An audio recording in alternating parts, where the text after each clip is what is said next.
in the event for the first time, BIMBING is a social enterprise that aims to bridge the gaps many people face in their education and their career plans.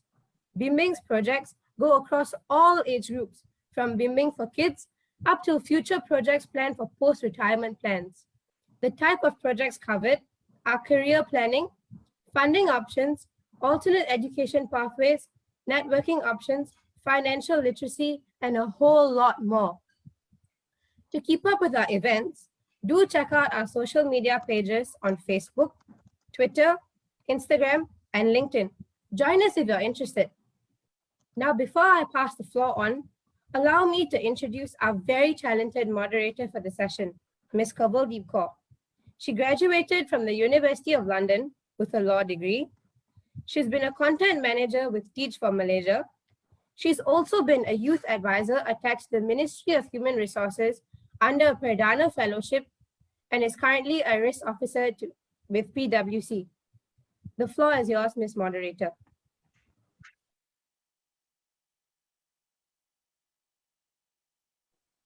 Gosh, that was a technical glitch. Thank you so much, Jaskirat. I hope my audio is clear.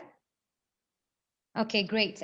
So we shall proceed with our session for today. We're having our education session now. And let me introduce you to our speakers without further ado. First, we have Gurpreet Kaur, a primary school teacher in Langkawi Island. She holds a Bachelor's of Education from Institute Pendidikan Guru in the Perlis campus. She also has a Master's in Research of Children's Literature, University of Reading, UK. Gurpreet has been a co-founder and liaison officer for BIMBING, and she's been teaching for 9 years. Moving on, we have a really senior teacher who's been in the field for over 30 years now. He started with 7 years in primary school. Chico Ganesh.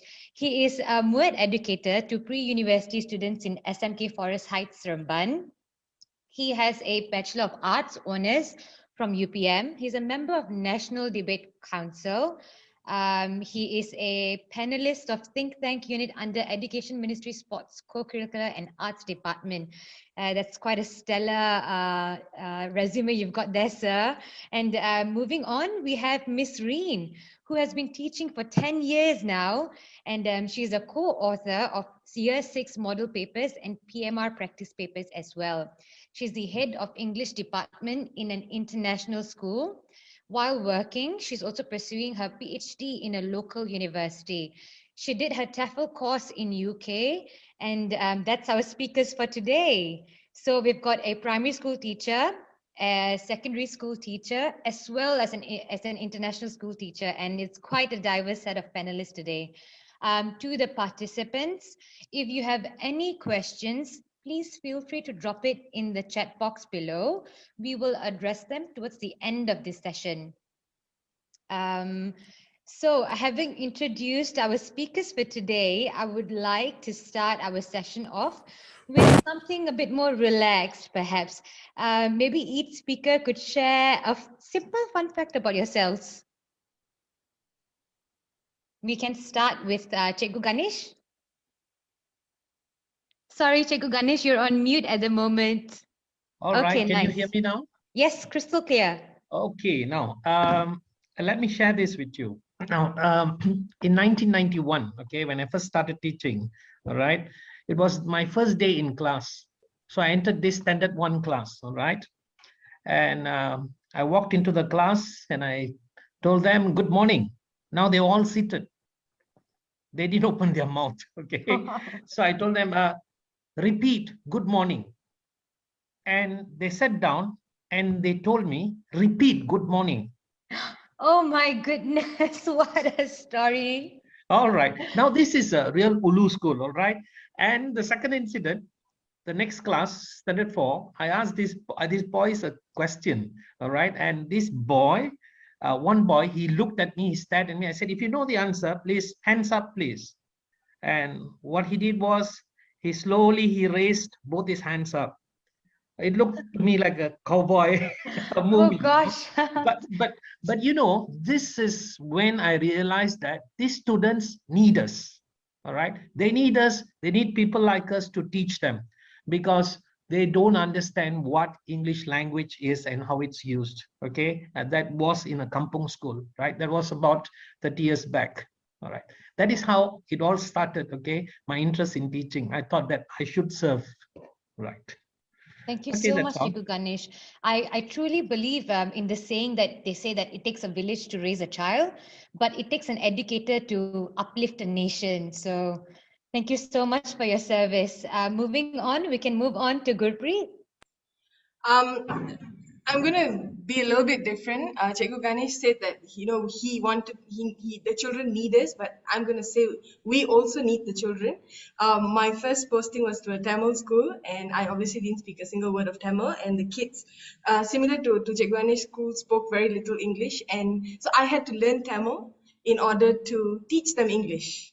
I had to learn how to write the Tamil letters. So I'm very good at copying Tamil font, because I can look at a dictionary and copy it on the board. So if I'm teaching them the word, for example, where, I then copy the word in Tamil where. And so that's a fun fact about me. I'm a very good Tamil font copier.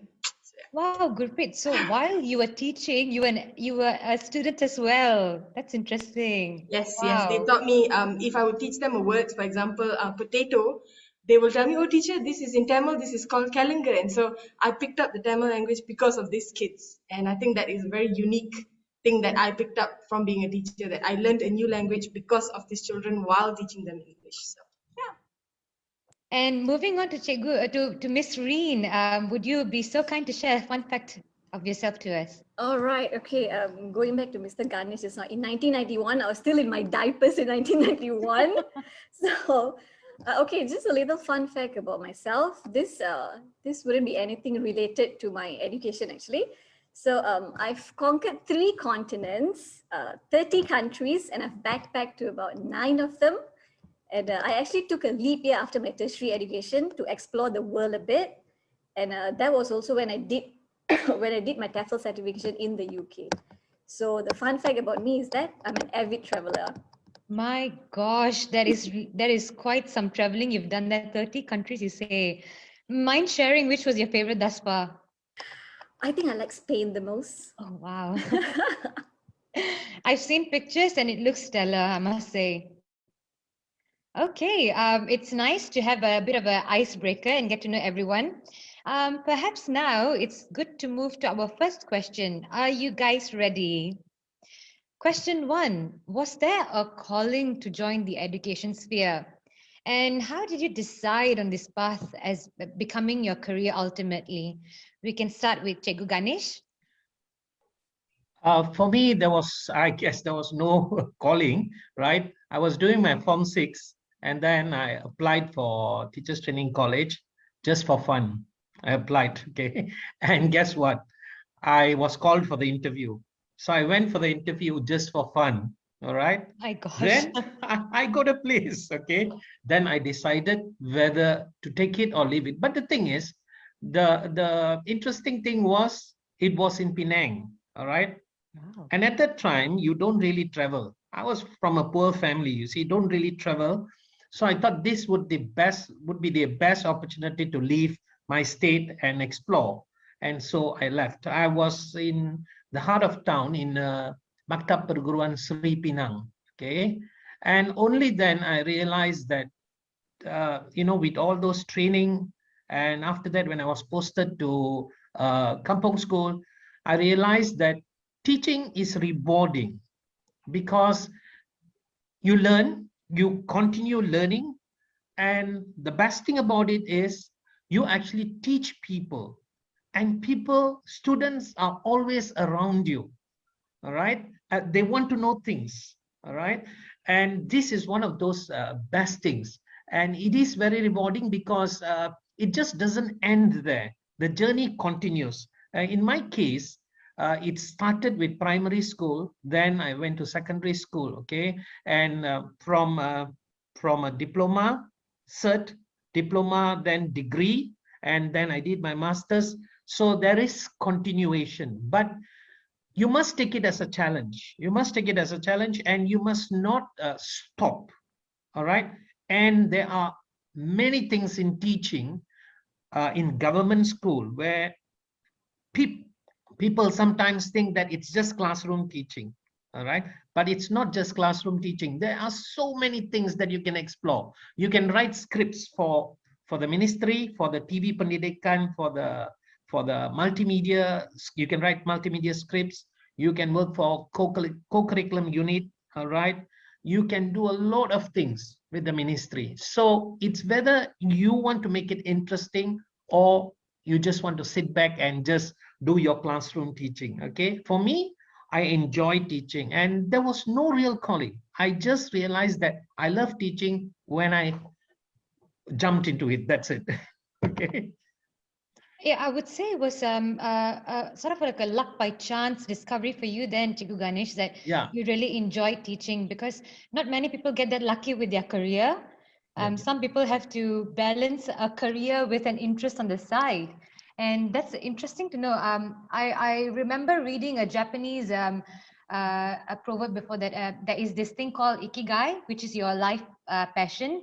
And oftentimes when it sort of dwells with your career is when you have a completely fulfilling calling in life. And I see it with you and your career, and that's really interesting. Yeah, that's right. Maybe next now we can have Gurpreet to share. How did you stumble upon this career as a teacher? So actually my mom is an English teacher. She was an English teacher in a secondary school. So growing up, I have a younger brother and both of us used to do a lot of, we used to help my mom when she used to mark her papers, summing up of marks used to be our job because it was the fun thing to do, at 10 years old, and you get to practice your maths. And that is how I slowly started to realize that, hey, I actually like this job. And so, in school at like 12, you have to make like folios, right? So at that age, my cita-cita was cikgu. Wow. And I've always wanted to be a teacher since then. And I did not realize this until I was doing my practicum when I went back to my old school and I found my old folio and I looked at the ambition. I was like, oh, wow, it's been since then. And so that's how I wanted to, I knew I wanted to be a teacher and that was all I wanted to do. So SPM, I took it very lightly, to be honest, because in my mind, I was like, yeah, I'm just going to be a teacher. So whatever. But realize now should have studied. It's quite funny to hear that from a teacher. Yeah. No, please don't take my advice, but no, I realize now that you need to have a bit of bit more seriousness in your SPM, especially not too serious because then you might be too stressed and take it too much.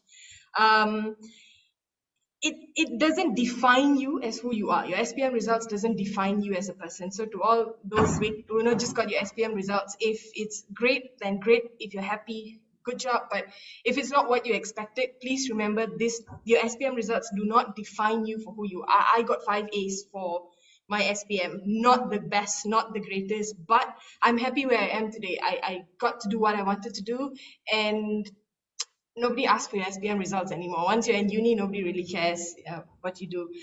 So I did not want to join a Maktab Perguruan because to me at that time, Maktab Perguruan teachers were a notch lower. You had to be a university graduate to feel like, oh, I'm of importance. But I did not want to do Form 6 because, like I said, I wasn't serious in SPM and I was like, no, I don't want to do Form 6, but I want to be a teacher. So my only option was actually only to join Maktab. We did go and look at some options to go and study overseas, but there wasn't much out there. And so I had no choice but to go to a Maktab. And once I entered, then I realized that actually going to a university and a Maktab is the same thing. Maktab Perguruan has now changed to Institute Pendidikan Guru. Maktab used to only give certificates and diplomas. And so that's why it felt like Maktab teachers were a notch lower because universities used to give degree. Whereas now it is the same thing. Whether you're a IPG graduate or a university graduate, you are still a degree holder. And so that's how I kind of got into IPG. Wow, interesting. I would say the credit goes to your mom for very early on teaching you how to be a teacher yourself by marking exam papers. Interesting, Gurpreet. Moving on, Miss Rheem, please share with us, how did you start? Okay, I wouldn't say it was an innate calling to join the education sphere because as far as I can remember, I wanted to be a lifeguard because I was hooked onto Baywatch at one time. And then it was healthcare worker because of Grey's Anatomy. And then now, despite having an established career, I want to be a civilian consultant, all thanks to Lucifer Morningstar. My gosh, looks like Netflix is having a huge impact on your Yeah, career. it is. So, right. I actually wanted to do forensic science, but it was just that, at that time, it wasn't the right set of circumstances for me to do so. So I did my Form 6, I did STPM, and I was offered to do forestry, in which I had no interest at all. So, and then I was given the opportunity to do bachelor's in English. I didn't start with an education, but I did Bachelor of English. And at that time, I was already teaching tuition to my neighbor's kid, but it was just for the fun of it. But I didn't think of, something I would pursue. So at first, when I joined my degree, Bachelor of English, I had no idea what I got myself into. And I just started liking it as I went through it. So basically, I grew through the course of 3 to 4 years.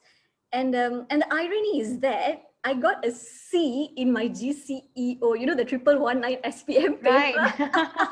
I actually got a C in that paper.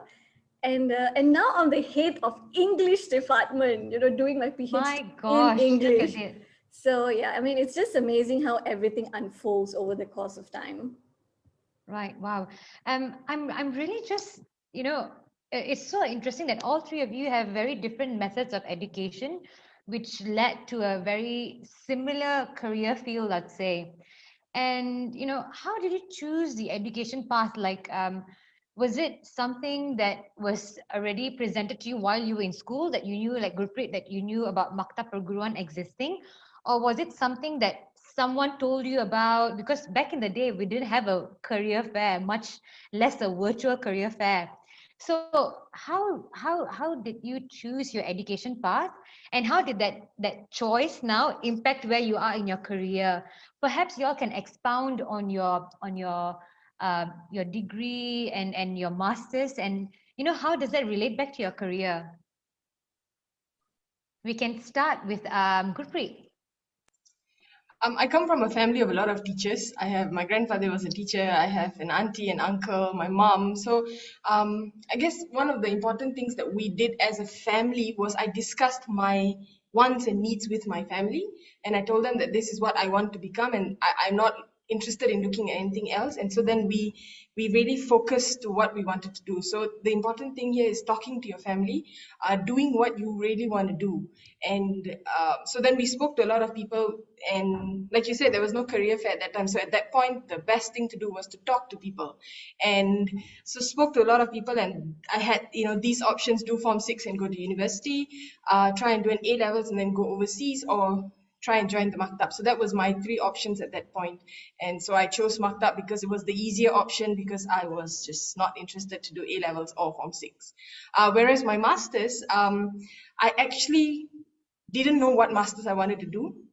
And I just wanted to do a master's because I felt like I needed to learn more. It was time that I had been working for about 6+ years, and I felt like I needed to go up a step higher and learn a few more things. But I didn't know what I wanted to do. I wanted to do something on education. I love arts and theatre, so there was arts and theatre. I love literature, so I started finding things that I really liked to do and try to find a master's that was there. But actually going to an education fair, career fair in KL, was what helped me, because I didn't realize that you can do a master's in research on children's literature. And I just went to Reading University booth, and I said, "Do you have a master's for teaching?" She said, "No, we don't, but we have one on children's literature." And that just was like an aha moment, like, hey, that is something really interesting. And so I did a bit more research, spoke to a few more people, and the rest is history. So talking to people in the field really helped guide me to where I wanted to go. And yeah. Wow, that's quite interesting. I think also the masters really sort of bridged your passion and your career, and that perhaps made it a more fulfilling experience, I'd say. What about Cikgu Ganesh? How did it come about from your education to your career at the moment now? For me is, I just dived into it. So first I went to teachers training college, and when I came out, I realized that, those days, 90s, I earned only about 600 ringgit. All right. And I realized without a degree, I can go nowhere. All right. I can't even buy a car for myself. So I had to do something. That is one thing. The other thing is, because I was involved in script writing and so on, all right, it inspired me. The officer at Bahagian Technology Pendidikan, she motivated me. She told me, you should do your degree. And that is when the government opened opportunities for teachers from primary school to do their degree. And I applied and I got into UKM. And that is when I really discovered my love for literature. Okay, that's when I realized that it really opens windows to your life and the world, right? And you get to see so many things. You get to understand life better, all right? You get to understand English language better with literature, all right? So basically, there are a lot of things that I learned when I did my degree in English language studies in UKM. And then, because I love literature so much, so I started, when I finished, I enrolled to do my master's, okay? I finished my 2 years, but unfortunately, I did not complete my thesis, all right? Due to work commitments, I had to travel, from my place, quite far to my school, and then family commitments, I could not finish my thesis. So that was just left at that. Okay, and but the knowledge that I gained about literature, the things that I read, it never went to waste. Okay, then after some years, there was still this burning desire in me where I should do my master's. But by then, I was already involved in all these co-curriculum activities, debates, public speaking, choral speaking, and so on. So I thought that I should do something on debates, because that kind of like was the thing at that time. So what I did applied linguistics in master's. I did, my thesis was on debates, Malaysian school debates, right? And so it was kind of like my career. If you look at it, it's very diversified. Started with script writing, then I went to literature. I in fact worked with some poems that I wrote. In fact, it was edited by K.S. Maniam, right? The late K.S. Maniam. Yes, I had a chance to work with him, right? Fantastic mentor, yes, wow. Right? And of course, I was not from but I got connected from from this, late Dr. Ghana, all right? He's another person, all right? So these are the people who inspired me to go on. And then somehow I went into debates, and now I am still into debates, right? So that's more relevant today for me because I'm teaching Form 6, right? That's more relevant because we don't have literature in Form 6. All right, so basically things change, like what Gurpreet said, things change, life changes, and you will have to adapt to the changes and go on with it. All right, teaching is like that. Teaching is like that. Thank you. Thank you so much, Chico Ganesh. That was quite a roller coaster of a education sphere that you've been through now. Quite interesting. Maybe we can move on to Miss Rheem now. What about you, from your education to your career? Okay, as I mentioned earlier, I actually grew through it. It wasn't something that, it wasn't an innate calling that I felt, I really wanted to be a teacher, you see. So, and as I went on, I realized I'm actually quite good at it. So the reason I actually wanted to be an educator, because I felt there's so much for you to learn outside of the classroom setting. And I'm generally an outdoor person, so I like incorporating hands-on and physical learning. That's how I learn best. So I feel like if I can do the same for the students, they would probably learn best by doing as well. So when you have hands-on learning, this passion of discovery, it feeds the curious mind, and it also keeps the excitement of learning. Like the students actually look forward to what you'll have to teach or what you have planned for the lesson. When I first started teaching, one thing I was very sure of was that I didn't want to be the chalk and talk teacher. I mean, I'm not saying there's anything wrong in it, but everyone has their own inkling, you see. So I guess that paved the path to education, to nurture that curiosity in students. And I also like to think of myself as someone funny, and I use a lot of humor in my class. But it's just that, like, at times I find myself laughing at my own jokes. Like, students cannot relate to my joke at times because. And it's also because, like, some kids, they prefer the knock-knock jokes or why the chicken crossed the road kind of jokes. So yeah, but I feel taking education out of the four walls context and adding humor and some fun in it has helped me progress. Sometimes they said you shouldn't take things too seriously, and you should be able to laugh at yourself at times. So in doing so, it actually helped me get better at what I'm doing. And I like to say, like, one of the key points in achieving your milestone is to always have a goal. It doesn't have to be a very big goal. It doesn't matter if it's a big goal or a small goal, but you need to have one. You need to envision yourself achieving and thriving for your goal, and you got to work hard and smart towards it. That really reminds me of Oprah's one episode on law of attraction, where you sort of visualize what you want to achieve. Yeah, and then, work towards it. Yeah. Wow, that was very insightful. I see very different responses from even three people in the same career field, you see. Now, just to get a little bit more intimate with our speakers, I'll be posing a question to each one of you. We will start with Chico Ganesh. What is it like to be a secondary teacher in a public school?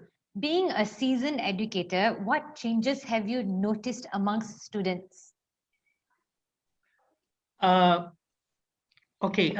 Today, if you look at the students today, secondary school students, especially Form 6 students, compared to the past, a couple of years back, in the past, the students were more connected to teachers. Now they are more connected to devices and the internet. Okay, so less attachment. All right, a little bit more detachment. All right. So that is one of those things. But I think circumstances are such that it has caused this. So we can't really do anything. Okay. But generally, today's students are more independent. All right. They can work on their own. And teachers will have to change their strategy. We cannot be following what Veereen said, by chalk and talk thing, that we have to let go, right? So we have to change. Otherwise, we'll be left behind, all right? And students won't learn much from us. So this is something that teachers need to adopt. For example, where we need to adapt, to the current requirement. So secondary school students, they currently, what they need motivation.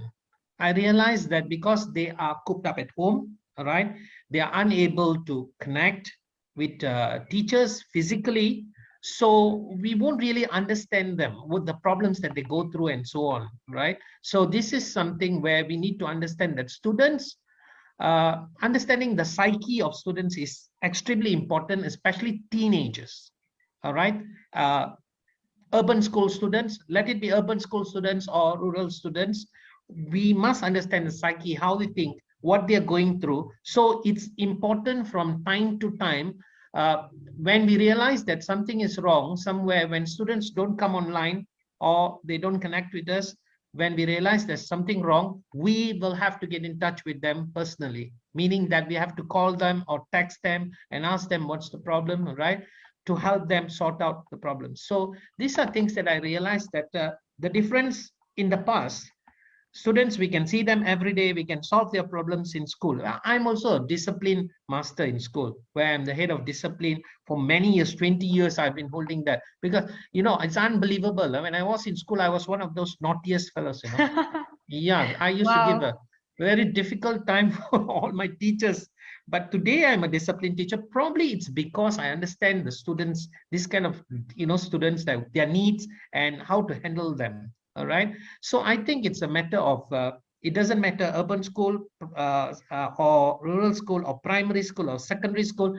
It's about understanding the psyche of students. It's connecting with them. All right. Even in difficult times, you still need to connect with them. All right. That's the role just of expounding on that statement there, sir. How has it become tougher now to connect with students? I mean, moving from the previous generation to now, as you said, that they are more detached. So I guess your approach changes. These are skill sets that are not necessarily provided to you. Like you go for a course, this is how you connect to students. I think it's something you need to build, but how does that building process come along? Yes, you are right. I mean, this is something where you're not taught. All right. It is something where you must discover. Like Veereen said, it's all about discovery. It's you will have to observe students, right, when they are in your class or when they are not in your class, all right, when they are missing, which is why teachers need to, take down the attendance, need to find out why is this student here, why is this student not there. And when you text them, when you ask them and they don't respond to you, then you need to call them. You also go to the extent where you get their address, where this person lives, okay, where you got to go and visit them, because they could be in a situation, very difficult situation, where parents sometimes go through difficulty. They're unable to focus on the child and the child is all alone, all right? So we need to connect with them. So we have to go out of a way to do things, and this is basically discovery, looking at their attendance and talking to their friends. Sometimes you will have to talk to their friends to find out why is this student not attending, what is the problem, and their friends will give you a hint, just a hint. They won't tell you the full story because they're friends, right? They give you a hint. So then you will have to move on from there. So it's basically a challenge for teachers today. It's become more difficult, okay? I have been to houses of students where they have lost their parents because of COVID and so on, all right? We go and help them with cash and so on. Of course, we don't meet them face to face, but we buy things and we leave it at their gate and so on. So it's basically, we need to find ways to connect. So if you're going to sit back and say the student doesn't attend, I'm going to put a note and leave it at that, then we are not doing our job. We are only teaching, we are not reaching. So today we have to reach. That is the term as educators. Yeah. Okay. Wow, that's interesting. I see a teacher role, not just being an educator. You see, you wear many hats. You are a counselor, you're a motivator, on a personal capacity, you're a friend to some, and that's a really crazy big role over there, actually. We have some questions coming in, but rest assured, we'll be getting to them. I would now like to pose a question to Gurpreet. What is it like to be a public primary school teacher on a famous tourist destination island in Malaysia? And what are the pros and cons that you've noticed so far? Sure. Before I go into that, I just want to add on a little bit to what Chico Ganesh said. It also comes with experience, life experience, that over time you cannot expect that on the first day of you in a school teaching, you're going to be this great teacher and you know what to do and all the kids are going to be scoring A's. It is not that. Even till today, I am still learning. My first year, even handling a class I worked in a Tamil school on my first posting, and it was a very small class and it was only 7 children. And so the way I thought was like a tuition class, which was very different. But after 4 years of working, I went to a big school and suddenly I had a group of 40 kids in the class and I couldn't handle the class because I wasn't used to that. And so after 4 years of teaching, I still had to learn how to handle a class of 40. And every child is different. You cannot have one method and say, today I'm going to be the strict discipline teacher, because not all children are like that. Even look at, to all of you, look at you and your siblings. The way you react to your parents scolding you is very different. Some are scared of the parents and they listen. Some just can't be bothered. So similarly in school, kids are very different. Every child is very different. Some need to be, Allah sayang, calm lah sayang, do lah your work. Some you need to be, you're going to do now or are you not going to do now? Like, it's very different. In that one same classroom, you have very different attitudes, very different characters, and the way you deal with each of them is very different. I'm sure you sometimes wonder, how is it that I'm passing a note under the table to my friend and my teacher has got that and she's right in front and I'm right at the back? It's because over time, you start picking up these small little movements, because then you get to catch something's not right. Like Chico Ganesh said, it's not about them missing. There is something that's happening and you pick it up. Anyway, back to my question. What's it like working on an island? It's great. I love it. I work on Langkawi Island. For those who did not hear, it's the vibe of the island, the chillness, the lepak, the layan is transfers into school. So school life has been great. There's not too much pressure for me personally. I previously was working in a school in KL, and that was very, very different, because it was all about, we were all in the rat race, whereas here it's more laid back, more relaxed, and so I get to focus on my teaching a lot more. I feel I truly have realized that this is my calling because I've been in Langkawi. I'm not running behind some program or running behind some friend, or I need to meet so and so for dinner. And some of you are in KL, and traveling from one place to another takes about an hour and a half, and whereas it's not here. And so I've learned how to relax, and life has been very fulfilling here actually. Yes, I miss friends and family because I'm all alone here on the island, but it teaches you to have to find yourself, to find things that you really like, and that has been interesting. In terms of children, I teach in a primary school, and I think primary school kids generally are still quite respectful to the teachers. I don't know about how the secondary school is like on this island, but primary school kids still very respectful. But the cons of working on this island is they are very sheltered in that sense, because their only exposure is to the local Malay community and tourists.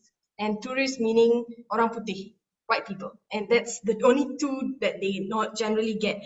And so if you ask them what's a famous orang putih food, they can tell you pizza, burger, whatever. But if you ask them what's Chinese food, and they just look at you blank, they have no answer because Wow. there's no exposure.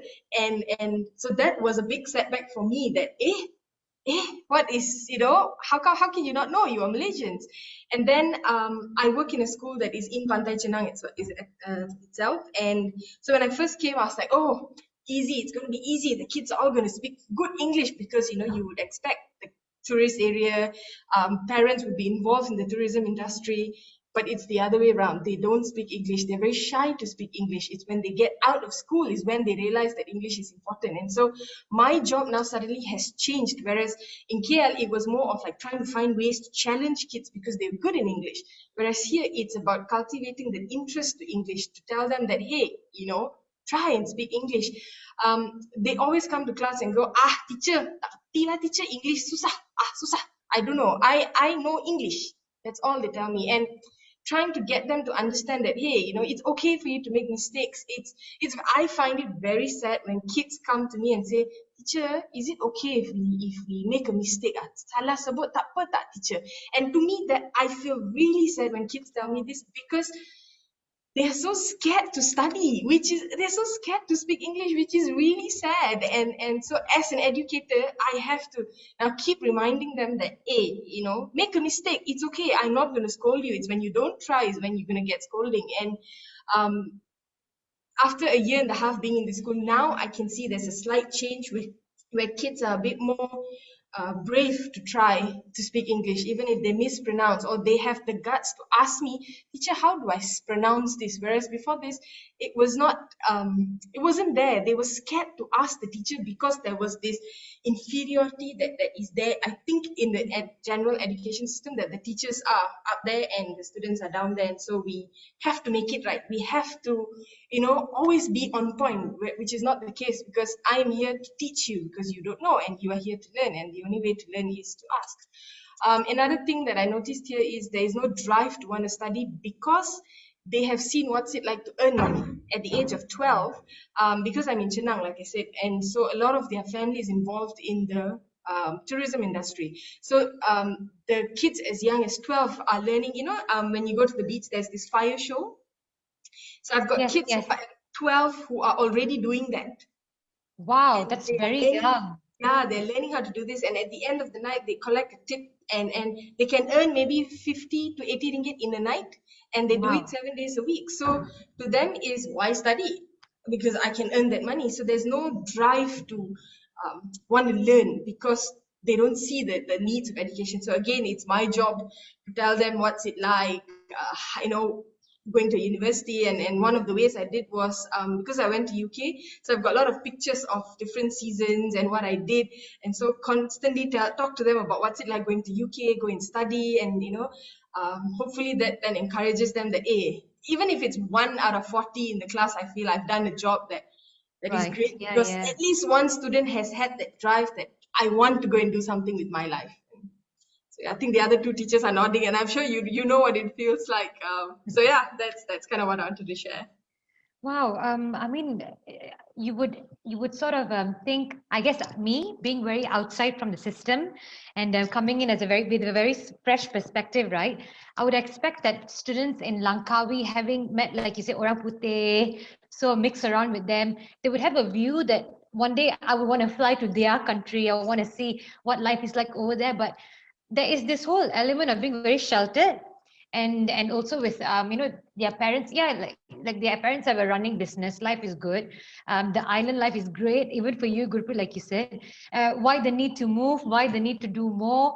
But I mean, there are so many challenges that they have yet to face, so they're not, it's like they don't know what's coming. And then it's so sad that as an educator you think that they're not prepared enough to even deal with that. So you have this synonymous burden at one part where you're teaching them in the present to sort of, I guess, like pass their exams, whatever is coming forth. And then there's also that in the future, 10 years down the road, how about this kid's going to be? And that's, although you say it's more chill in Langkawi, but I'm sure that stress is something else, something you don't face with your KL kids over here. Wow, that's really interesting. Moving on, Miss Rheem, our only teacher right now in the private institute. What is it like to be teaching in the private institute? And do you think there are some defining advantages over public schools?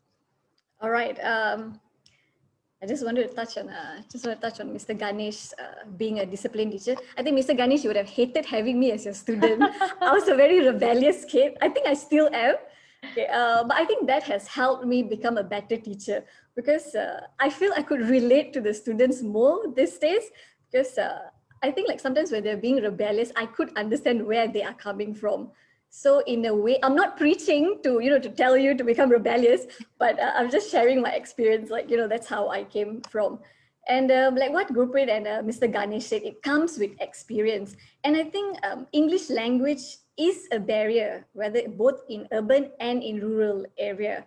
So I just feel that I think in the urban area, kids would have more exposure to the language, but difficulties in communicating, in using the language, I think it occurs in both the rural and urban kids. I've got kids coming and asking me if, teacher, are you a vegetable? Instead of asking me, I'm a vegetarian. Goodness. So, and some of the kids tell me, oh, teacher, please pass away. Please pass away, instead of teacher, please make way, when they want to, cross over me and whatsoever. So, and I've also got students eating the eraser of the pencil. And, because they've got nothing to do in class. So while waiting for the other class, they'll eat the eraser. And if, let's say, the class is too boring, they'll start throwing the erasers to the other students.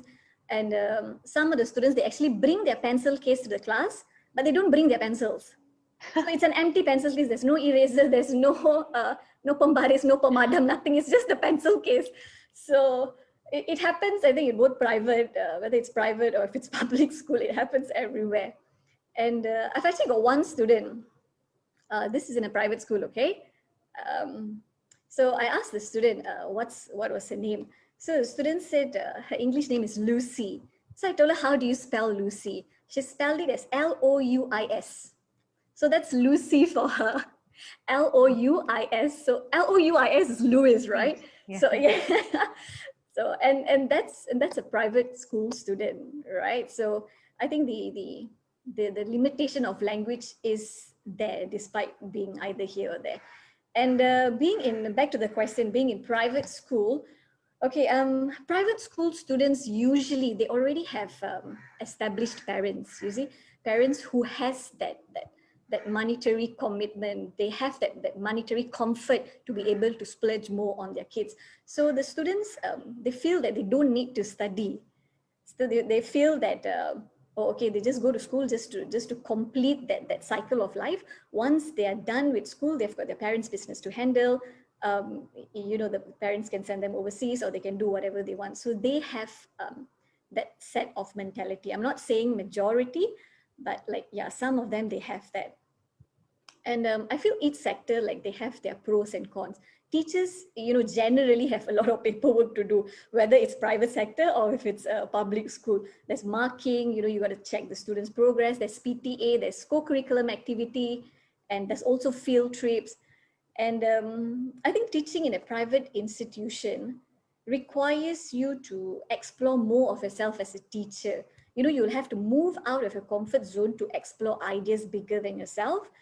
There's also a huge financial commitment from parents. So the teachers are expected to perform to their best because, you know, parents are paying that much. So teacher has to go out of their comfort zone to make something out of it. But it is in a good way, you know, it depends on how you look at it. And the private sectors, they are not under strict supervision by the government, you see. Unlike public school, you already have that rangka sekolah, rangka pembelajaran, what you have to do. So in private schools, you can offer curriculum that suit the students' focus. You've got the IGCSE, you've got IB, and you know all those kind of things. So it helps teachers to explore the international syllabus. You know, it enhances your knowledge further because it usually covers topic that you're not accustomed to. Like, you know, you got to talk about probably the winter season or the summer season. Here in Malaysia, you've got summer and rain all year long, you see. So, and private school also, you've got lesser students per class. So that means, you know, teacher have got fewer students to attend to, but that doesn't mean few works. It's just that you will have the chance to pay more attention to that particular student. And, you know, you're able to recognize what is the issue with that student and then help that student build whatever that they are weak in. And I think this is one soalan cepu, Mas. Salary wise, I feel it's pretty competitive. Yeah, but it just depends, like, you know, where your drive is. So yeah. I also believe that it's probably what you are willing to take on. Yeah. With the challenges in the public sector and the private sector, they differ vastly, you see. Within the public sector, it's more like, you know, 40 students in a class, your attention span is crazy, haywire, but guess what? You have a rangka pendidikan. You know what your KPIs are, you know what your targets are, and it's more like delivering towards those. Within the private sector, I'd say that, you know, like you said, Rheem, that, you know, it's lesser students, so you get to pay attention more. That one special student in your class who probably doesn't, you know, do that very well, that well compared to the rest, you get to spend more time with them. But you have to go out of your way to sort of think, maybe set your own KPIs and think that, you know, I don't have a standard set of how I'm supposed to achieve what I need to achieve. And I need to sort of make my own ranker in my own school, you know. And I guess these are just very different challenges in different spheres out there. Now we're going to move on to our next question, which is to all three speakers here. And it's a pretty famous question from the question and answer section as well. Is a master's qualification a must-have or a good to have? And how am I to decide which master's is the best to pursue? What options do I have in the public and private institution sphere? We shall start with Ms. Rheem. Okay, I personally feel in education line per se, a master's qualification is a must-have, right? These days, everyone has a degree. Okay, so by earning a master's degree in this field, you open the door to very specific benefits. You see, you improve your skill, you maximize your earning, you can develop your leadership skill. It keeps you competitive and relevant. And having a master's also helps the transition into administration because it supplies you the knowledge and the credential necessary for you to tackle the demands of that particular position. And okay, how are you to decide which master's is best for you to pursue? All right, what I did was I worked for 2 years in a school. Then I did my master's. You know, I wanted to know what was it like to be a full-fledged teacher before adding more to my plate. And that also helped me to decide in which area I wanted to major in. Since I have been in the field, I've had hands-on learning, I've had hands-on teaching, so I knew which branch I would like to feed. And for those of you who are considering of doing your masters, which I would strongly suggest you to do if you're in this field, the first thing you need to do is do your research, do a lot of research Go online, read up about what universities are offering. And not only university, actually, what that particular department is offering. Okay, when you do your master's, you got to pay attention to the university's reputation for research, because research is one of the most important factors in your master's, because it's also a stepping stone in doing your PhD, right? Secondly, okay, you got to consider your financial costs, whether you want to do it locally or you do it abroad, whether you do it private or public universities. And there are plenty of scholarships available. Make use of it. There's My Brain 15, My PhD in government universities. There are a lot of there's a lot of private scholarships as well that you can obtain, right? And next is the flexibility of your study options. Okay, you got to find out about your contact hours, your class size, if you want to do it part-time or full-time, right? Usually masters for working adults are, it's either on weekends or either it's after working hours, like 3 to 6 or 6 to 9, you've got classes at night. So you got to see if you are able to accommodate to that particular added workload to your already existing workload. And also talk to your university counselors, to that particular university counselor, if they can help you narrow down your choices.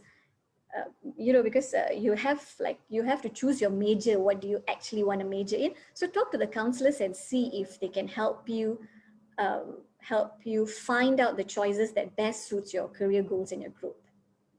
So I'm hearing a lot of communication and research is necessary. And also, I guess there's so much to explore out there in sense of scholarships that are available from the public and private sphere as well. So that's quite a bit to do. And I don't think it's a very easy decision to make as to which masters that you're going for. But yeah, in sense of, is it a must or a good to have? It seems like a must have right now. Yeah. Next, Chico Ganesh, would you like to take a stab at this question? Yes, okay. Masters, having a master's currently is like specializing, like doctors, okay? They become specialists, they become super specialists. Only then you are marketable, especially if you're in private. Even in government, you get students coming to you if you have something extra. Otherwise, you'd become like a dead wood, right? That's it. This is what you have. And that's it. There's no progress. So you need to have something. You need to specialize in something so that you stay relevant and you're able to reach people. You're able to teach people new things. For example, if you do lit, if you do post-colonial stuff, then you become an expert in that.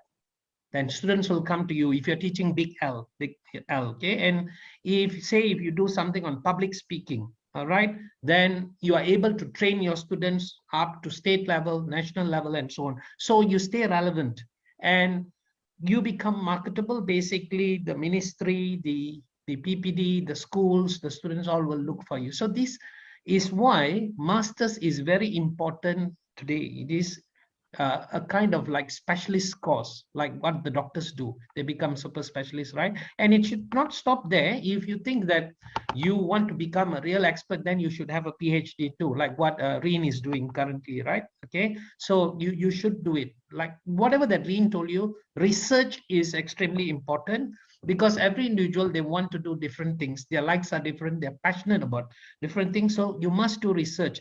For example, if you're looking at University Malaya literature, then you look at canonical works. If you're looking at UKM, you're looking at post-colonial stuff, lit. So you need to do some research to find out, what the experts, where the experts are, all right, in different universities, even in private, okay, the same thing. They all specialize in something. And also it is important for you to find out before you take on a supervisor, all right, for your masters, you need to find out what is the expertise that the supervisor has. No point choosing a supervisor and then you realize the supervisor does not have expertise in something that you want to do or you are really interested in. Then you won't get the right attention and probably the kind of knowledge that you want. So that is another thing that you need to look at. So basically, it's research. It's research. Don't just listen to people. Some people tell you, oh, go and do it in UKM, UPM, and here and there. No, you have to do research from all public universities in order to find out what is the best, who is the best in this particular field. All right. But to me, just like what Rheem said, masters is a must now. All right. Imagine I did masters twice. Of course, the first time I didn't do lit, I didn't complete my thesis, but second time I made sure that I did it, because you can pass on your knowledge to people and you become better in your area. All right. So that's important. Yeah. I like the linkage, Chico Ganesh, that you drew towards getting a master's for a teacher now, which looks like a really must-have already.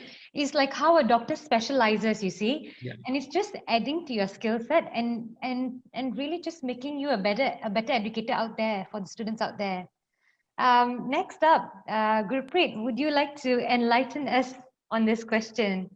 I'm going to go a bit to the other side of the spectrum, that you only should do a master's if it's an interest that you have, because masters is not something that is I can just close my eye and just tap and do, because it's going to require a lot of thinking. So if you're somebody who doesn't have the drive, the want, the need to go and study a master's, then don't waste your money, don't waste your parents' money. Because I know of teachers who are damn good teachers with just a degree. They don't have masters, but they are equally as good as I am as a master's holder. So it is a must, yes, because it helps to develop your brains. It helps to develop the way you think. You look at things in a very different perspective. It makes you more marketable, but it doesn't define you as a person. That's something that I wanted to put out there. Also, like they said, do a lot of research. You also have to see, even before masters, right, your degree. Just wanted to put it out there that do your research with the kind of teacher that you want to be. Whether you got to decide if you want to be in a government school or a private school. Even if it's a government or international school, you have to decide whether you want to be primary or secondary. How do you decide?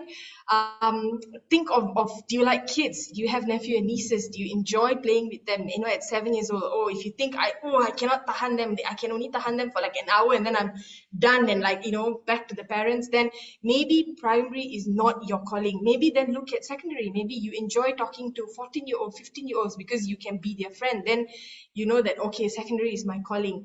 Maktab Perguruan, IPG, is if you want to be a primary school, government primary school teacher, then your avenue is through the Maktab Perguruan. They had an opening. I think they're also having an opening now, so go check it out. That's one.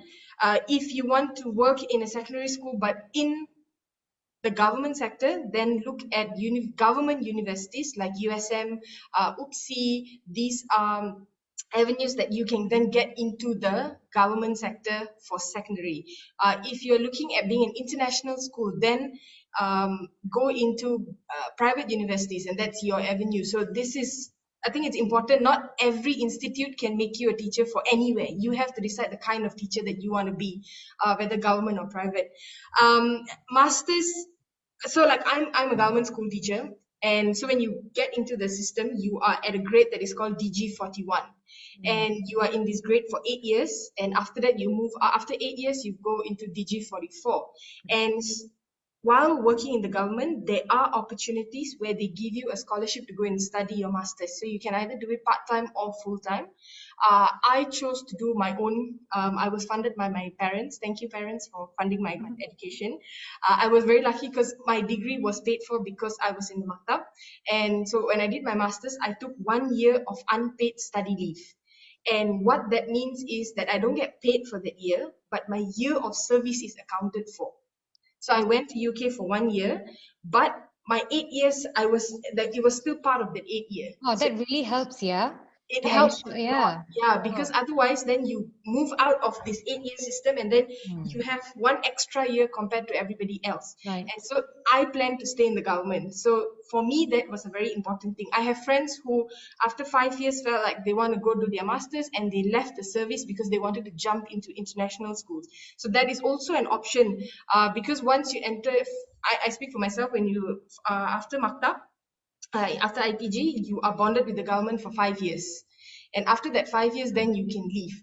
And so I have friends who have left, but I didn't want to leave because I see this as my career path. And so having that option of that year of service accounted for is very important. And I would also suggest, there was a question there that, is it okay if I want to do my master's straight away after degree? Rheem and Chico Ganesh both worked and then did their masters. I worked and did my masters.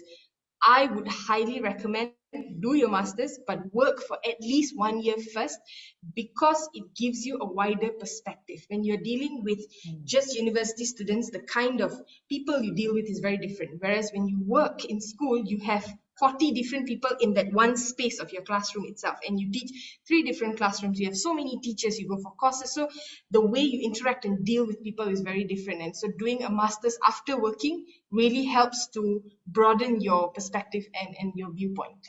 So Just condensing whatever we've been speaking for the past hour, right? I feel I completely agree that after your degree, work for a bit, and then that sounded like a school bell, Gurpreet. yeah, sorry, just in case anybody misses school bells at school, but yeah, I'm at work, so Nice. sorry.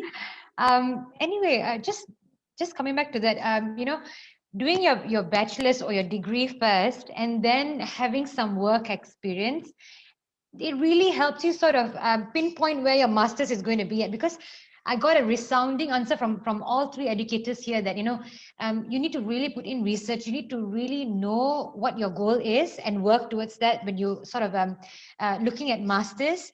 And the work, the years of experience, whether it's a year or 2, will really speak to you, will tell you whether am I fit for a primary school or a secondary school teacher, or am I more towards arts, am I more towards sciences here, or, you know, is it the public institute for me, or am I more of a private institute person?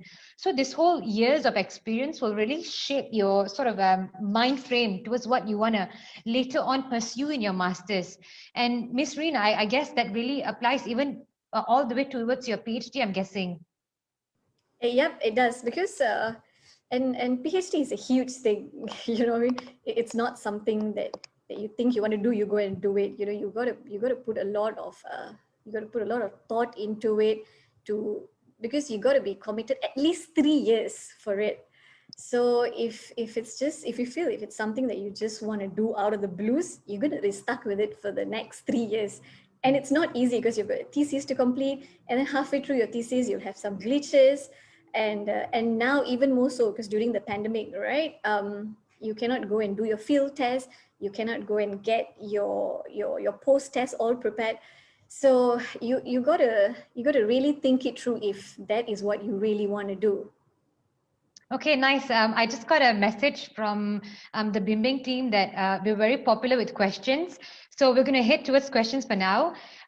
First one is from Harmanpreet. It's this person is asking how teachers could contribute in getting their students to choose a right career in accordance with the students' passion and demand in the future. So I guess it's beyond a teacher. How are you a career coach? And also, how do you sort of balance that out with what the world requires in the future? We could maybe have Chico Ganesh to take a look at this first. Well, I think this is a question that should be aimed to counseling teachers, because they are more of the career people. You see, they are the ones who actually can, because they do have tests for students to find out their interests, their passion, and so on. And they will tell them, okay, you can probably, you know, take up this, you know, take up something else, and so on. I don't think we would be able to really advise them unless we see keen interest in them. Like, for example, we see a student who has keen interest in a language and he wants to know more, then we can tell him, okay, you should do a degree in language, all right? Or, you know, teaching if you like it, all right? And if you see some students really interested in, you know, ask you questions, medical questions and so on, then you know that he should go to science courses or, you know, medicine or so. See, but giving them I don't think we really can do that. Counselors are better qualified to do that. Yeah. Right. So there is an avenue in school, I'd say, where Yes. students can go to a person to go to with this kind of questions. I hope that answers your question, Harman.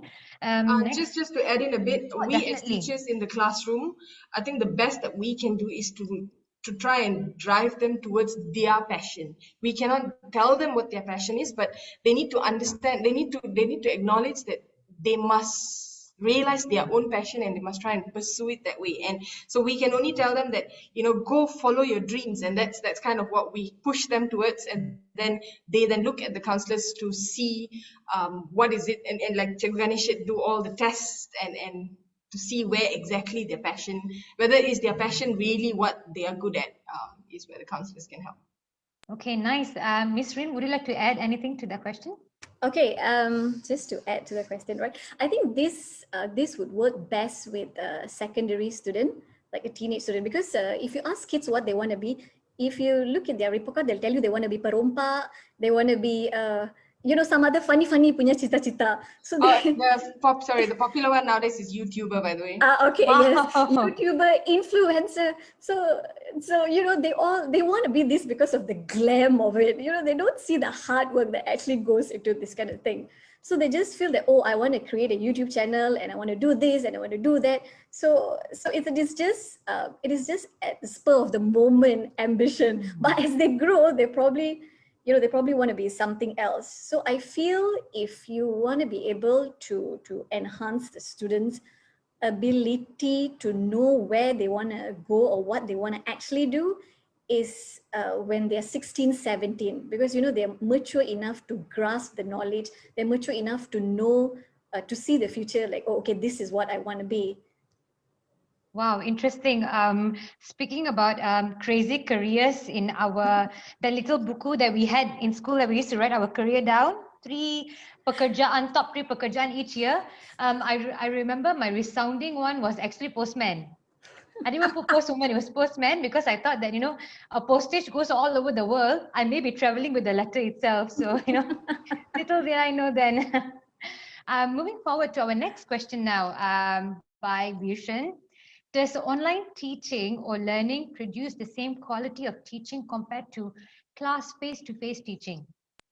Now that we've moved to the virtual spectrum, is it the same when you are physically dealing with your kids? Anyone, do you want to take a step? I see Gurpreet, yes? No, I'm going to say no. I honestly hate online teaching because the kids don't have as much access. My current rate in this school is only about 30% interaction, which is really bad. I've tried to, you know, interact with the kids, message the parents, and some of the replies is, I have no control over my child. My child doesn't want to get up in the morning, so, you know, they're not interested. I have some parents who say, I've got one phone and 5 kids. And so, you know, you have to divide the time between these kids, and everybody requires some YouTube watching, some Google Meet, some worksheets, and we don't have enough data. One kid said, my mom is not working anymore. We have no money for data. And so these are kind of issues. And then you end up working the whole day because kids then, if the alternative is to do like modules, and they submit it at 11 o'clock at night because the parents have just come back from work, and then start doing with each child. So you don't, they learn. I'm not saying they don't learn, but I'm saying that it's not a full learning. It's just bits and pieces here and there. So I honestly, I can't wait for schools to open. You know, in my case, I think the quality is about the same, because for secondary school, okay, why? Okay, of course, we get more involvement. We get more involvement from students, almost 100%. Almost 100%, yes. And if they don't get involved, you can actually question, why are you not online? Why are you not participating? Why are you not sending your work? We can do that because these are adult students. These are students who are 19 years old and so on. So they are more responsible. And also I enjoy this because the other thing is, on the part of the teacher, you must be creative. Where if you feel that your students cannot follow the class at, say, morning 8 to 9, according to timetable, then you'll have to set a timetable for them, tell them, okay, night, we'll have it at night at 9 to 10. Or they love night classes. They love night classes. They don't like to wake up in the morning. So, you know, you have to tell them that, okay, we'll have a class at 9 to 10:30. Are you okay with that? Okay, we are okay with that, teacher. And then we got to be flexible with deadlines, you know, where assignments are concerned and so on. All right. And tell them this golden rule is, if you cannot do your work, please text me personally. All right. It's okay to send it late, a little late, but not sending is a big thing, right? I wouldn't accept, but personally, please inform me ahead of this. So basically the communication with students, meaning the communication with students has to be good. So teachers have to be a little creative in this, but it's a bit more easier probably for secondary school teachers to do this. Primary can be a bit difficult, but of course I agree with Gurpreet that devices, sharing of devices is a big problem, because if they have 5 children and they have only 3 devices at home, 2 children won't be able to follow the classes, which is why we need to adjust such that we change the timetable from this certain time to say later time. All right. And probably we need to inform the school admin. All right. Because nowadays, whatever that we do, we have to inform them, because we have this online thing where we have to send reports every day, which goes online to the department, Jabatan Pendidikan, which goes to the Pejabat Pendidikan. If you don't send a report, you're in trouble. Okay, so you have to inform them that this is what you're doing. So basically, a little bit of creativity can solve the problem. We can make virtual classes a reality. Yeah, thank you. Yeah. Interesting. I mean, just looking at the fact that, we see that it's troubling for the kids to connect virtually, right, with teachers, but we forget that now the teachers have an extra reporting mile to go to, and I, for one, never knew about that, and that's quite strenuous, I feel. Miss Rheem, do you want to have a stab at this question? Okay, I feel like I want to be a student of this era. Students these days, right? They've got so much of leeway. You see, like the students can choose whether they want the morning class or the night class. During our time, if you're not in class at that particular time, that's it. You'll be your kedatangan will be marked 0, and even though you're 5 to 10 minutes late. So yeah, I think kids these days, like, they get more leeway, but in a good way. For urban kids, right? For urban kids, the issue is that because they're so advanced with all this technology, and they're even more advanced than us teachers at times. So sometimes during Zoom classes, they'll purposely mute themselves or unmute themselves. They play with the button because they know how all those functions. They'll play with the virtual filters, and they'll annotate your screen. So you have like this different set of problem in the urban area. I think instead of throwing was it, rubber to each other, erasers to each other, now it's annotating. Yes, exactly. Yeah, they throw filters, they annotate, and then and most of the students, they'll join in your Zoom class, they'll sign in the attendance, and then they'll switch off their camera, so you don't even know if they're there. And sometimes you keep calling them over and over again, and they'll just say yes, but they won't answer you. So this is like the problem that I face with some of my students. So is it more difficult to engage students virtually? It is. It's a different set of problem. Like in classroom setting, it's a different set of problem. You've got kids too noisy. The good thing with technology is that during Zoom classes, you can mute students, and you can have the option not to unmute them. So in a way, that's a good thing.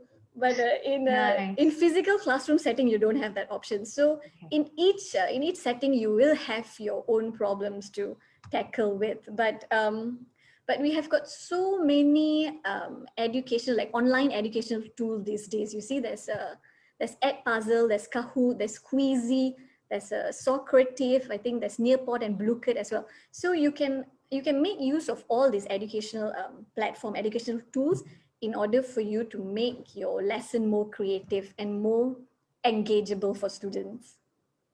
Okay, nice. Like I said, we seem to be quite popular with the questions today, and our session is really getting us quite a bit of traction, but we are short on time. So I'm just going to read out the questions. Any one of the educators here, if you feel that you would like to answer it, please go for it. The next one is from Ekta Kaur. What is your advice to someone who wants to pursue masters just right after degree and then working as a part-time lecturer while doing masters? Is there any necessity to actually get experience in school rather than working in a university first? Okay, sorry, I was just sorry. To sum it up, I think it's best if you start working first, and usually for you to be a lecturer, a master's is a prerequisite. So it's best, I personally feel it's best for you to gain some experience, and then you do your master's at the same time. So you have that working experience at the same time you're completing your master's. By the time you complete your master's, you probably already have 2-3 years of experience, and then you can go on to become a lecturer.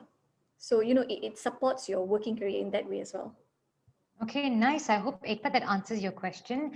Next, again from Harmanpreet. There are many universities in Malaysia providing the same undergraduate and postgrad courses. What are the criteria for a student who can take into consideration which university to choose? I'll take that. It's basically research.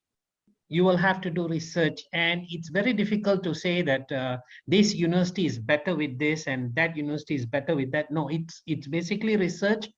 Well, number one is the university. Number two, the lecturers there. They are you know how good they are in that particular field. All right, and if you are planning to do masters, because it is very specific, if you want to do on something very specific, you'll have to scout for supervisors who can actually supervise you on that. So which is why all this takes a lot of research. Don't just dive in. This is important, because then you won't get the best. All right, you'll end up frustrated and you won't be able to complete it.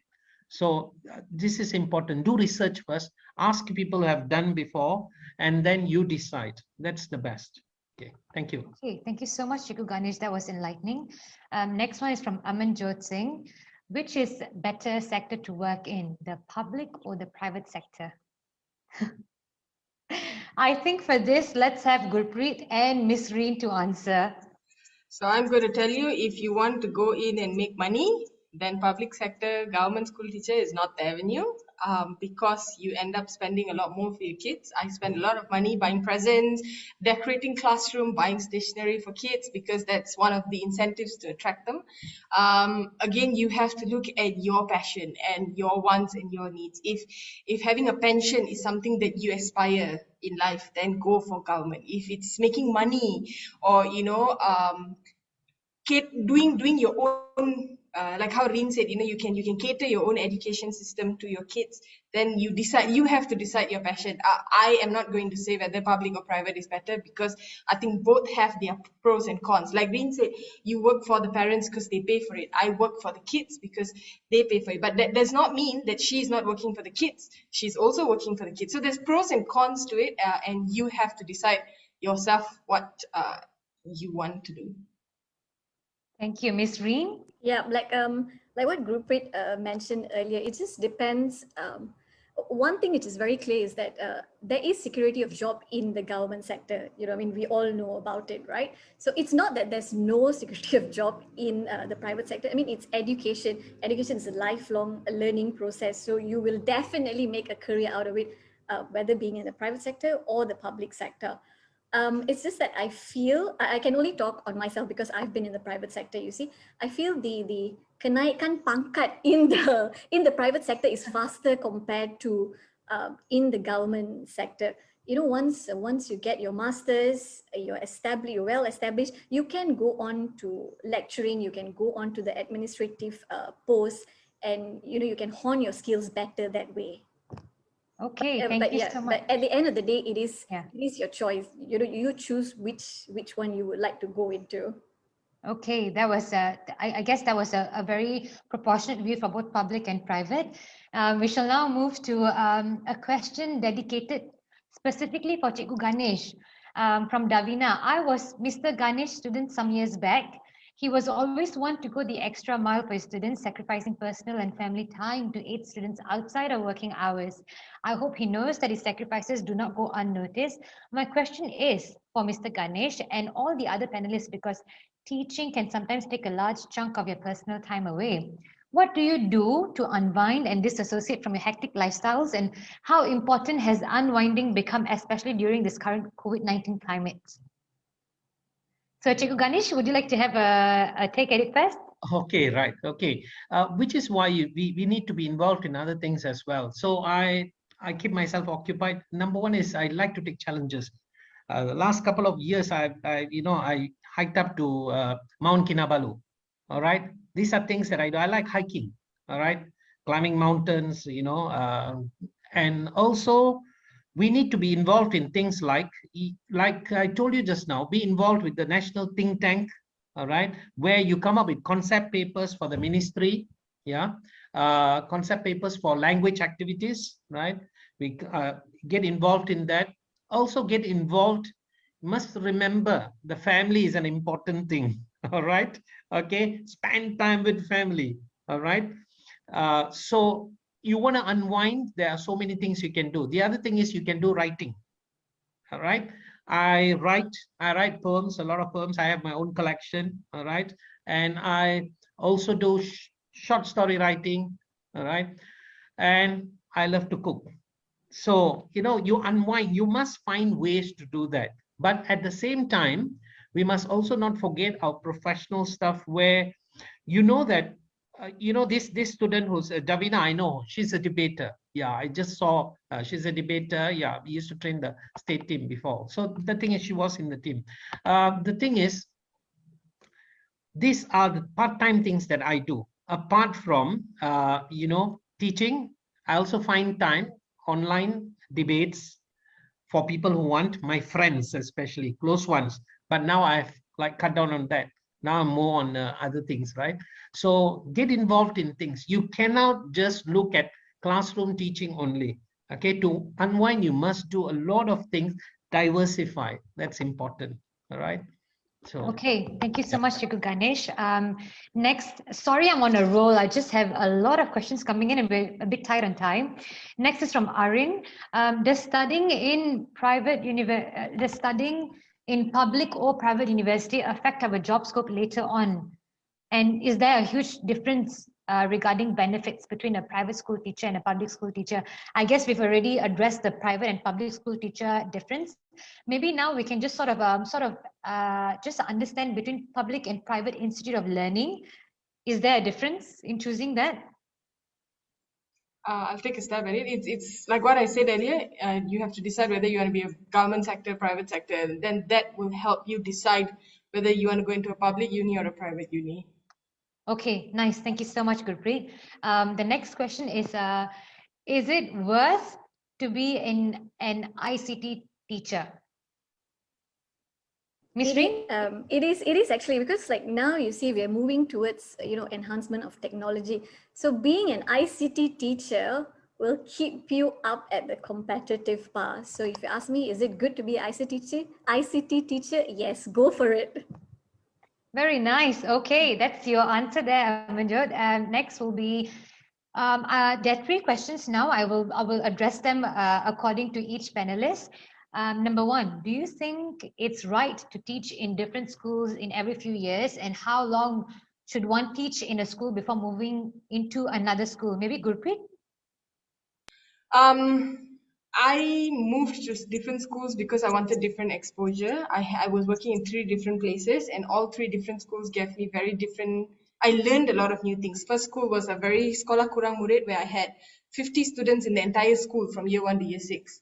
So and because it's a Tamil school, so the way you teach the language, the way you carry out your lessons is very different. Then I moved to an urban school where a lot of the kids were English speaking, and so my way of teaching them became very different.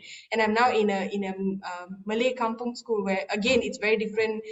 So depends on what you are looking at. If you're looking at being near home and you've gotten your school near home and then you don't want to move, then that's entirely up to you. I want to go and explore and go see the world, see Malaysia in a different way. So to me, I wanted to go and explore. So I didn't want to move too fast. Because then you cannot see the change that you have made. So stick on for maybe 5-6 years, and then after that, then decide if you're bored, you feel like, okay, I'm done with this place, I need to move on. Then go explore Sabah, Sarawak, go explore rural areas, because that would really give you a very different way of teaching. So don't just stick to I want only KL, because in a government school you have no choice.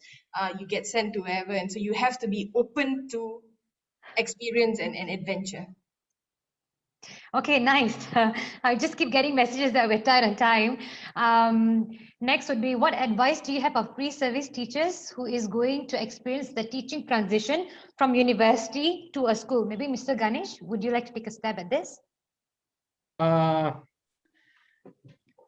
Well, I would have answered that question better. Please, that moving from one school to another for 30 years, I was in 6 schools, all right, and that was you get different experiences really. But for pre-service teachers moving from university to secondary school, you mean to say this person is teaching in university and then now wants to go to secondary school, is it?